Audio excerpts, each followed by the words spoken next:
Salam, bu dəfə sizlər üçün yumşaq, qabardıqca qabaran çox ləzzətli bulka resepti bölüşürəm. Videomu sonra kimi izləyin ki, siz də belə bulka hazırlaya biləsiniz. Yoğurma qabına 2 stəkan ilıq süd, yarım stəkan şəkər tozu, 1 paket instant maya, 1 çimdik duz, 1 ədəd yumurta və 2 xörək qaşığı duru yağ əlavə edib qarışdırıram. Instant maya əvəzinə adi mayadan 1 xörək qaşığı istifadə edə bilərsiniz. Lakin instant maya istifadə etsəniz, xəmiriniz çox daha gözəl olacaq və tez qabaracaq. Qarışdırdıqdan sonra üzərinə un əlavə edirəm. Mən 5 stəkan un istifadə etdim və 1 paket şəkərli vanil əlavə edirik. Unu ələkdən keçirərək qabın üzərinə əlavə edirəm və xəmir yoğurmağa başlayıram.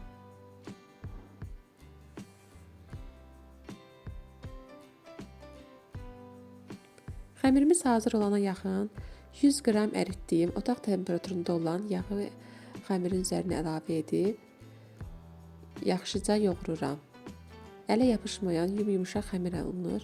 Xəmiri qaba qoyuram və üzərinə örtüb bir neçə saat otaq temperaturunda mayalandırıram.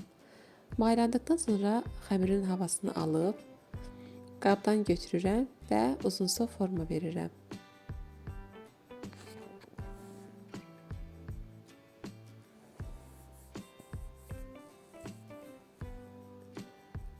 Və hissələrə ayırıram. Ayırdığımız hissələri isə balaca kündələr edirik. Mən əvvəlcə kündələri böyük etmişdim, daha sonra isə kəsib balacalaşdırdım. Bu reseptlə xəmir çox qabaracağı üçün siz çalışın kündələrinizi kiçik tutasınız. Belə olanda bulkalarınız çox yaxşı bişəcək.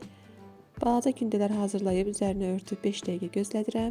Daha sonra isə ilk hazırladığımdan başlayaraq yayıb forma verirəm. Mən bu dəfə belə formadan istifadə etdim. İstədiyiniz formadan istifadə edə bilərsiniz.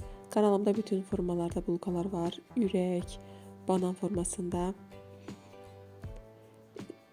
Yaydığımız yerə biraz duru yağ çəkirəm fırçayla. Və büküb belə forma verirəm.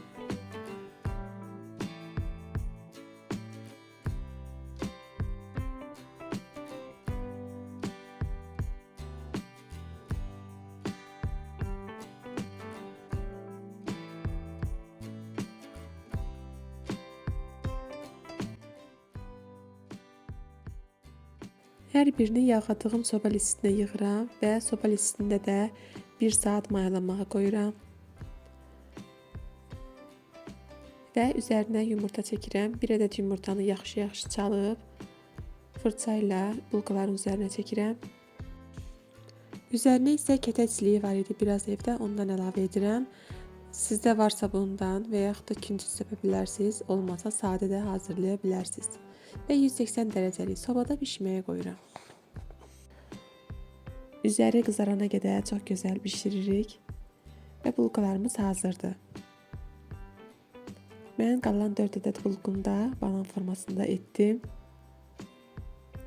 Bulkalar soyduqdan sonra içərisini sizə göstərirəm. Çox yumuşaq və çox dadlı oldu. Siz də mütləq bu reseptlə hazırlayın və fikirlərinizi mənimlə bölüşməyi unutmayın. Kanalıma hələ də abunə deyilsinizsə abunə olun, like edin və yaxınlarınızla bölüşün. İzlədiyiniz üçün təşəkkür edirəm. Yeni videolarımda görüşmək diləyilə.